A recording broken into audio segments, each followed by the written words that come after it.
비 오는 밤 응급실 앞 대기실에 앉은 남자는 젖은 우산을 무릎에 얹은 채 멍하니 전광판만 바라봤다. 그의 휴대폰엔 세탁소 보일러 폭발이라는 문자 알림이 마지막으로 떠 있었고 이름 없는 번호 아래로 선영 어르신 구조 완료라는 문장이 흐릿하게 깜빡였다. 문이 열리자 들것 위로 실려가는 흰 담요 끝이 살짝 들렸고 남자는 자리에서 비틀거리며 일어나 제가 했습니다 하고 중얼거렸다. 간호사가 당신이 그 청년이세요? 팔의 화상, 지금 처치해야 합니다라고 말했지만 그는 붕대보다 문 안쪽의 작은 체구 세탁소 할머니를 끝까지 눈으로 붙들었다. 대기실 TV에서는 우연히 지역 뉴스가 흘러나왔고 화면 구석에 방금 촬영된 듯한 텍스트가 떴다. 무기력했던 청년 불길 속으로 들어가 사람을 살리다. 남자는 굳은 입술을 깨물며 의자에 주저앉았다. 이 밤이 오기 전까지 그는 35에 아무것도 하지 않던 사람이었다는 사실이 믿기지 않았다. 지금부터 본격적인 이야기가 시작됩니다. 구독과 좋아요로 끝까지 함께 해주세요. 그날 낮 병원 복도를 나선 준호는 낡은 구두로 젖은 아스팔트를 밟았다. 비가 그친 자리에 남은 물웅덩이는 흐릿하게 그의 얼굴을 비췄다. 수염이 자라 있었고 눈 밑엔 피로와 공허함이 깊게 내려앉아 있었다. 집에 돌아온 그는 소파에 몸을 던졌다. 창문을 통해 들어온 오후 햇살이 벽을 따라 길게 늘어졌지만 방 안은 여전히 어둡게 느껴졌다. 냉장고 문을 열었지만 아무것도 없었다. 대신 문틈에 낡은 메모지 하나가 붙어 있었다. 준호야, 언제까지 이렇게 살래? 지수.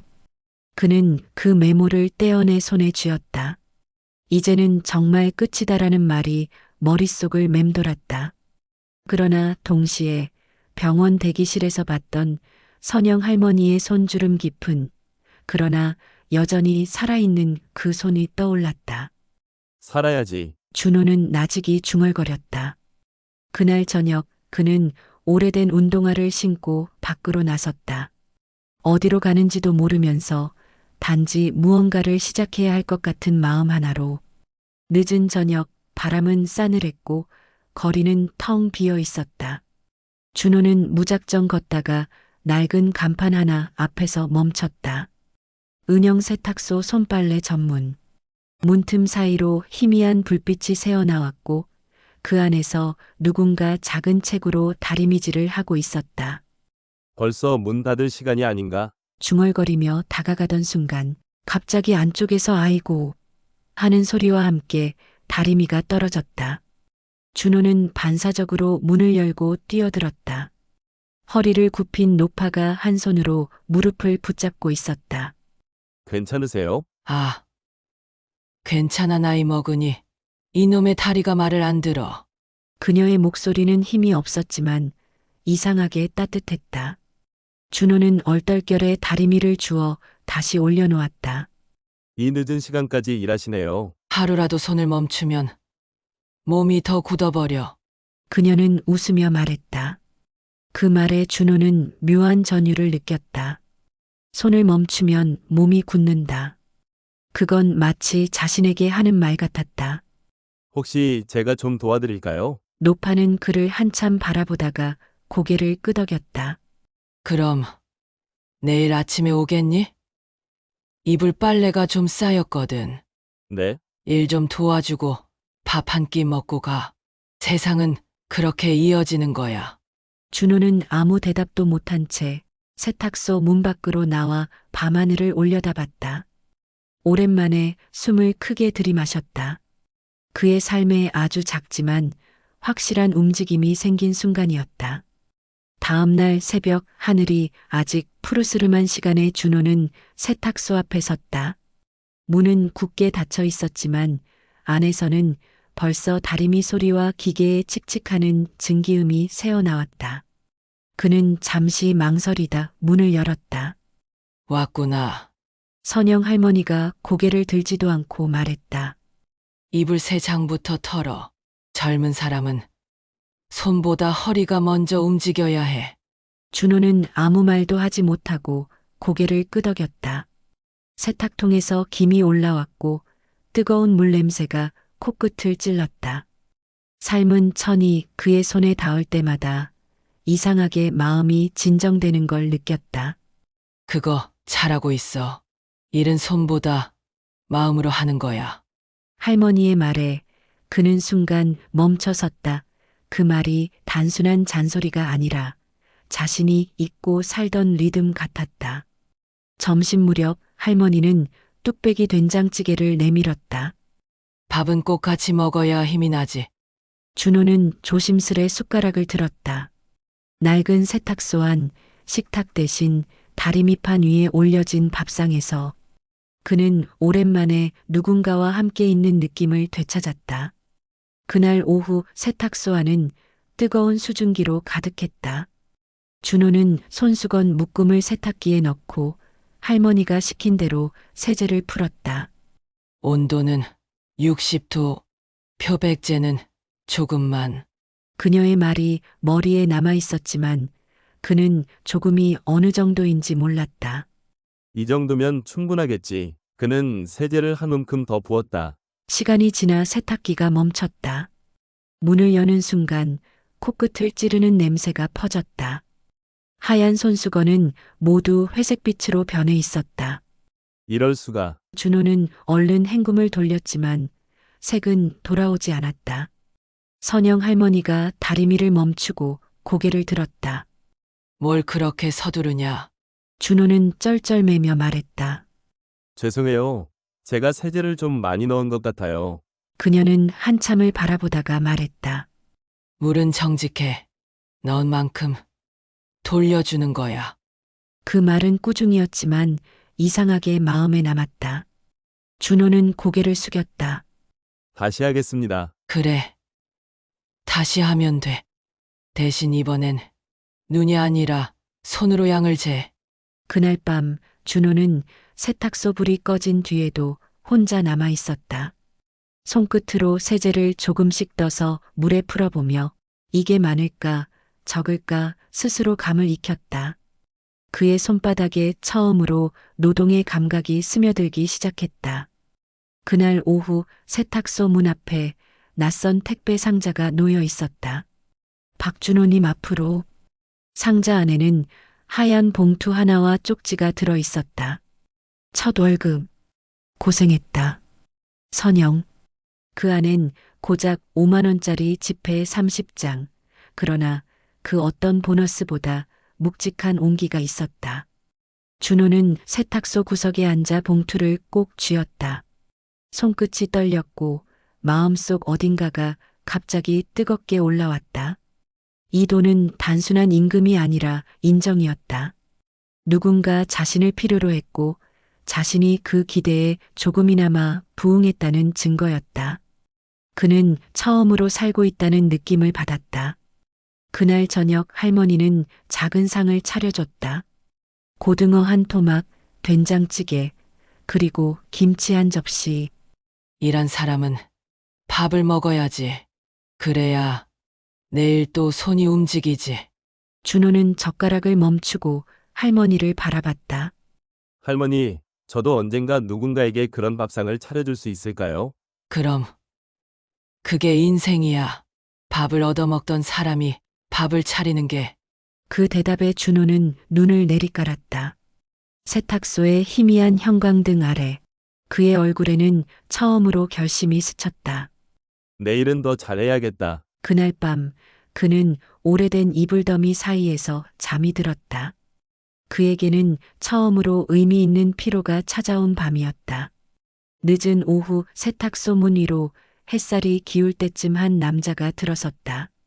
정장 차림에 고급 시계를 찬 그는 주변을 둘러보다가 준호를 보고 멈췄다. 박준호 아니야? 준호는 다리미를 멈추며 고개를 들었다. 성민? 그는 대학 시절 함께 공부하던 친구 최성민이었다. 지금은 이름만 대면 다 아는 IT 스타트업 대표가 되어 있었다. 야, 너 진짜 여기서 일해?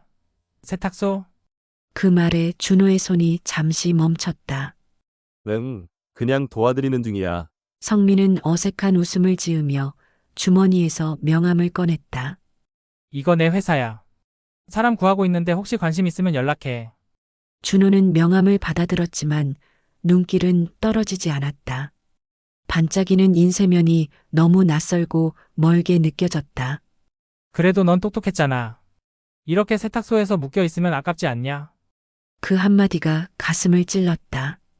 할머니의 손은 움직여야 한다는 말과 성민의 넌 여길 벗어나야 한다는 말이 머릿속에서 엇갈렸다. 성민이 떠난 뒤 준호는 세탁소 문을 닫고 혼자 앉았다.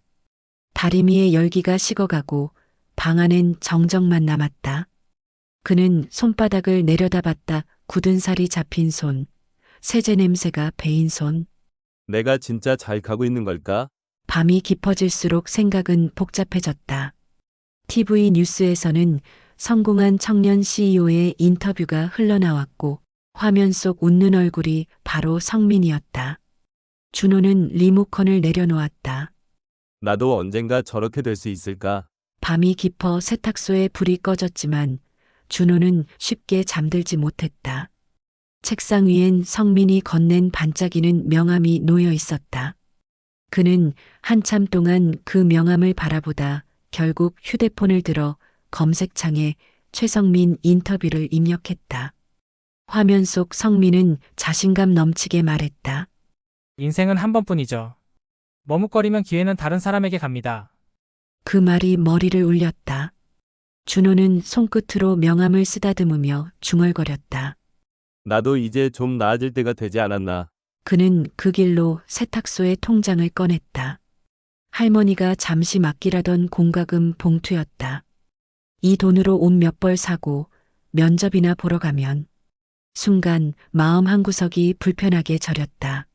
하지만 손은 이미 봉투를 열고 있었다. 그때 뒷문이 살짝 열리며 목소리가 들려왔다. 준호야, 아직 안 갔니? 선영 할머니였다. 준호는 급히 봉투를 뒤로 감추었다. 아, 잠이 안 와서요. 그냥 정리 좀 하려고요. 할머니는 미소를 지으며 말했다. 그래. 새벽은 늘 그런 법이지. 무언가를 버리거나 무언가를 시작하거나. 그녀가 방으로 돌아간 뒤 준호는 봉투를 내려다봤다. 불빛 아래에서 봉투의 겉면이 반짝였다. 그곳에는 할머니의 필체로 이렇게 적혀 있었다. 이 돈은 신뢰의 무게다. 준호는 천천히 봉투를 닫았다. 그리고 명함을 찢어 쓰레기통에 던졌다. 기회는 내 손으로 만들자. 그의 눈빛은 잠시 흔들렸지만 확실히 이전과는 달랐다. 그날 밤 갑작스러운 폭우가 쏟아졌다. 천둥이 울리고 빗물이 지붕을 때리며 세탁소 안으로 스며들기 시작했다. 준호는 급히 물통을 들고 빗물을 받아내며 전기선을 피하기 위해 세탁기를 옮겼다. 밖에서는 물이 골목을 따라 흘러들어오고 있었고 하수구는 이미 넘쳐났다. 이러다 세탁기 다 망가지겠네. 그는 숨을 몰아쉬며 혼잣말을 했다. 그때 문이 열리며 선영 할머니가 들어왔다. 준호야, 이 밤에 혼자서 뭐 하는 거야? 비가 너무 세서요. 기계가 다 젖을까 봐요. 그녀는 젖은 어깨를 바라보다가 고개를 끄덕였다. 이게 바로 사람이 사는 법이야. 비가 와도 멈추지 않는 거. 둘은 함께 양동이를 나르고 젖은 수건을 짜내며 새벽까지 세탁소를 지켰다. 물은 계속 들어왔지만 두 사람의 손은 쉬지 않았다. 할머니, 이렇게 고생하면서 왜 계속 이 일을 하세요? 왜냐면 이게 내 하루의 증거거든. 일 안 하면 내가 없어진 것 같아. 비가 잦아들 무렵 준호는 천천히 젖은 손을 바라봤다. 피곤했지만 마음은 이상하게 평온했다. 그는 깨달았다. 자신이 이제 누군가의 하루를 지키는 사람이 되어가고 있다는 걸. 새벽 햇살이 구름 사이로 스며들 때 세탁소 간판의 불빛이 다시 켜졌다. 하루 종일 흐렸던 하늘은 저녁 무렵 갑자기 붉게 물들었다. 세탁소 안에서는 평소처럼 기계가 돌아가고 다리미에서 김이 피어올랐다. 준호는 찻잔을 들고 선영 할머니 옆에 앉아 있었다. 할머니, 오늘은 조금 쉬어도 되잖아요. 쉬면 마음이 녹슬어. 그럼 다시는 열리지 않거든. 그녀의 목소리는 평온했지만 손끝이 미세하게 떨리고 있었다. 준호는 그것을 눈치채고 말했다. 요즘 손이 자주 떨리세요. 병원 한번 가보셔야 해요. 괜찮아. 내 몸은 내가 잘 알아. 그녀는 대수롭지 않게 웃어넘겼지만 그 웃음엔 힘이 없었다. 밤 9시쯤 마지막 손님이 옷을 찾아갔다. 할머니는 문을 닫으려다 갑자기 몸을 움찔했다. 할머니, 그녀는 잠시 허리를 붙잡더니 그대로 무너져 내렸다. 준호는 놀라서 달려가 그녀를 안았다. 할머니, 눈 좀 떠보세요. 세탁기 소음이 먹고 방 안에는 다리미 증기만 남았다. 준호는 떨리는 손으로 휴대폰을 꺼내 119에 전화를 걸었다. 은영 세탁소, 빨리요. 사람이 쓰러졌어요. 비명처럼 울리는 경보음 속에서 그는 할머니의 손을 꼭 잡았다. 그 손은 여전히 따뜻했다. 구급차의 붉은 불빛이 세탁소 벽을 스치며 흔들렸다. 준호는 눈을 감았다. 이제 내가 지켜야 할 차례다. 그의 얼굴엔 두려움 대신 굳은 결심이 서려 있었다. 병원에서 돌아온 준호는 새벽 2시가 넘은 시간에도 세탁소 불을 켜두었다. 빈 기계들이 멈춰 있고 다리미 위엔 아직 식지 않은 열기만 남아 있었다. 그는 조용히 작업대를 닦으며 속삭였다. 할머니가 깨어나면 깨끗하게 해드려야지. 천장에는 물자국이, 바닥엔 하루 동안 쌓인 먼지가 남아 있었다. 그는 마른 수건으로 하나하나 닦아냈다. 얼마 지나지 않아 세탁소는 다시 원래의 온기로 돌아왔다. 그러나 그 온기 속엔 누군가의 부재가 선명하게 느껴졌다. 테이블 위엔 선영의 낡은 메모장이 놓여 있었다. 페이지 한 귀퉁이에 삐뚤게 적힌 글씨가 보였다. 준호야, 내가 없을 때도 세탁소는 돌아가야 한다. 일은 사람을 살리고 사람은 일을 완성한다. 그 문장을 읽는 순간 준호의 눈가가 젖었다. 그는 의자에 앉아 천천히 손을 모았다. 할머니, 이제 제 차례예요. 당신이 만들어 온 하루를 제가 이어갈게요. 밖에서는 새벽 바람이 불었고 간판의 불빛이 약하게 흔들리다 이내 꺼졌다. 그러나 세탁소 안의 한 전등은 끝까지 꺼지지 않았다. 그 빛 아래에서 준호는 처음으로 누군가의 책임을 짊어진 사람의 표정을 하고 있었다. 다음 날 아침 세탁소 문 앞엔 여전히 비 냄새가 남아 있었다. 준호는 새벽부터 가게 문을 열었다. 전날 내린 결심 덕분인지 손끝이 이상하게 단단해진 느낌이었다. 그는 기계에 플러그를 꽂고 스위치를 올렸다. 칙, 증기가 새어나오며 세탁소가 다시 살아났다. 오늘부터 다시 시작이다. 그때 문이 열리며 한 중년 여자가 들어왔다. 손에는 젖은 양복 한 벌이 들려 있었다. 이거 어제 비 맞았는데. 혹시 될까요? 준호는 고개를 끄덕였다. 됩니다. 시간은 좀 걸리겠지만요. 여자는 머뭇거리다 말했다. 예전엔 할머니가 하셨죠. 손맛이 정말 좋았는데. 준호는 살짝 미소를 지었다. 이젠 제가 이어받았습니다. 손맛은 그대로일 겁니다. 그녀는 놀란 눈으로 그를 바라보다 고개를 끄덕였다. 그 말 한마디가 준호의 마음속 어딘가를 울렸다. 손맛은 그대로일 겁니다. 그건 단순한 대답이 아니라 자신의 삶을 걸겠다는 선언이었다. 기계가 돌아가기 시작했고 빙글빙글 도는 물속에서 흰 거품이 피어올랐다. 그는 그 거품을 바라보며 중얼거렸다. 이제부터는 진짜 내 이름으로 세탁한다. 문 밖에서는 햇살이 간판 위로 퍼지고 있었다. 은영 세탁소. 그 이름 아래 새로운 하루가 조용히 시작됐다. 봄이 오자 세탁소 앞 골목에도 다시 사람들이 모이기 시작했다. 준호는 매일 새벽 5시에 문을 열고 밤늦게까지 불을 꺼두지 않았다. 그의 손은 언제나 젖어 있었고 손톱 밑엔 세제와 섬유가루가 끼어 있었다.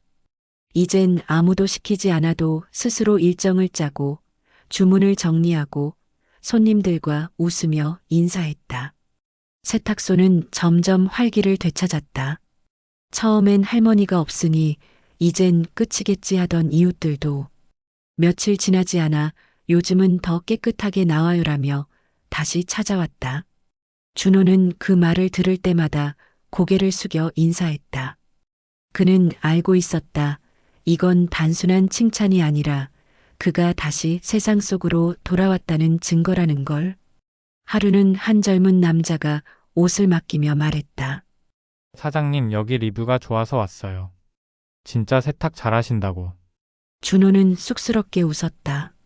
리뷰 덕은 아니죠. 그냥 손이 정직할 뿐이에요. 그 말은 마치 오래전 선영이 했던 말처럼 자연스러웠다. 밤이 되면 준호는 세탁소 문을 닫기 전 선영의 사진이 걸린 벽을 향해 인사했다. 오늘도 잘 버텼습니다. 할머니. 그의 손엔 굳은 살이 더 깊게 배어 있었고 그 손이 닿는 모든 천마다 노력의 흔적이 남았다. 세탁소 간판 아래의 형광등은 여전히 희미했지만 그 불빛은 이제 마을의 작은 등불이 되어 있었다. 그 불빛을 바라보며 사람들은 말하곤 했다. 은영 세탁소엔 참 따뜻한 사람이 있다. 하루는 문을 닫을 무렵 낯익은 그림자가 세탁소 문 앞에 멈췄다. 문이 열리자 깔끔한 정장 차림의 최성민이 들어섰다. 그는 조심스레 웃으며 말했다. 야, 여전히 여기 있네. 근데 꽤 달라졌구나. 준호는 천천히 고개를 들어 그를 바라봤다. 성민은 가게를 둘러보며 감탄했다. 솔직히 이 정도면 장사꾼 다 됐다. 나 솔직히 처음엔 내가 오래 못 버틸 줄 알았거든. 준호는 짧게 웃으며 수건을 개던 손을 멈추지 않았다. 세탁도 인생도 버티는 게 반이니까. 성민은 잠시 침묵하다가 명함을 꺼냈다. 우리 회사 이번에 사회공헌 프로젝트 한다. 너 같은 사람 필요해. 성실함으로 성공한 사람 그거 요즘 세상에서 제일 희귀하거든. 그의 말에는 예전의 오만함 대신 진심이 묻어 있었다. 준호는 잠시 명함을 바라보다 말했다. 예전엔 이런 제안이 부럽기만 했는데 지금은 솔직히 모르겠네. 성민이 웃었다. 이제는 선택하는 쪽이 됐다는 뜻이잖아. 둘은 잠시 아무 말도 없이 앉아 있었다. 다리미의 증기가 천천히 피어오르고 세탁기 돌아가는 소리가 배경음처럼 흐르고 있었다. 성민이 나가며 말했다. 그래도 생각은 해봐라. 너 같은 사람 세상이 필요하니까. 문이 닫히고 나서도 준호는 한참을 가만히 있었다. 명함을 바라보던 그는 미소를 지었다. 세상에 필요한 사람이라 그건 이미 여기에 있지. 그는 명함을 다리미 아래에 조용히 덮었다. 증기 속에서 종이는 천천히 구겨지며 사라졌다. 며칠 뒤 지역 방송국에서 한 통의 전화가 걸려왔다. 박준호 사장님 맞으시죠? 저희가 우리 동네 사람들이라는 프로그램을 준비 중인데 사장님 이야기를 꼭 소개하고 싶습니다. 처음엔 장난 전화라 생각했지만 상대의 진지한 목소리에 준호는 얼떨결에 인터뷰를 승낙했다. 그날 밤 그는 낡은 거울 앞에서 오래된 셔츠에 주름을 펴며 중얼거렸다. 은영 세탁소의 이름을 더럽히지 않게 말해야지. 촬영날 카메라가 세탁소 안을 비추자 그는 잠시 긴장했다. 기자 한 명이 물었다. 사장님, 이렇게까지 열심히 일하시게 된 계기가 뭘까요? 준호는 다리미를 멈추고 고개를 들었다. 한 분이 계셨어요. 세상이 나를 버려도 일은 나를 버리지 않는다고 말씀하신 분이요. 카메라 플래시가 번쩍였다. 그의 말은 꾸밈이 없었지만 그 안에는 시간이 묻어 있었다. 그날 저녁 방송이 나가자 동네 사람들은 세탁소 앞에 포스트잇을 붙였다. 응원합니다. 은영 할머니의 제자 자랑스러워요. 세탁소의 빛이 우리 동네를 밝히네요. 며칠 뒤 세탁소 문 앞엔 낡은 간판 아래 새로운 문구가 붙었다. 은영 세탁소 대표 박준호. 그는 하얀 천안장을 들어 다리미 위에 올리며 속삭였다. 이제 제 이름도 깨끗해졌네요. 할머니. 다리미에서 피어오르는 김이 천천히 사라질 때 그의 얼굴엔 잔잔한 미소가 번졌다. 그 미소 속엔 패배를 이긴 사람만이 가진 조용한 자신감이 있었다. 봄바람이 다시 골목길을 스쳤다. 벚꽃잎이 흩날리며 은영 세탁소 간판 위로 살포시 내려앉았다. 준호는 새벽 햇살 아래 세탁소 문을 열었다. 오랜 시간 써온 다리미의 손잡이는 닳아 있었지만 그의 손은 여전히 단단했고 표정은 평화로웠다. 그날 마지막으로 맡긴 옷을 포장하던 준호는 창가에 걸린 선영의 흑백 사진을 바라봤다. 할머니, 오늘은 하얀 커튼 세탁이에요. 이거 마르면 봄바람이 방 안으로 들어오겠죠? 그의 말투엔 오랜 세월 쌓인 그리움과 고요한 미소가 섞여 있었다. 세탁기에서 하얀 커튼이 돌아가며 부드러운 물소리를 냈다. 그 물결 소리는 마치 지난날의 시간들을 씻어내는 듯했다. 준호는 커튼을 널고 그 아래 의자에 앉았다. 햇살이 커튼 사이로 스며들며 얼굴에 부드럽게 닿았다. 그는 눈을 감았다. 그리고 속삭였다. 이젠 나도 누군가에게 봄 같은 사람이 되고 싶어요. 잠시 후 세탁소 문이 열렸다. 동네 아이들이 장난스럽게 손을 흔들며 외쳤다.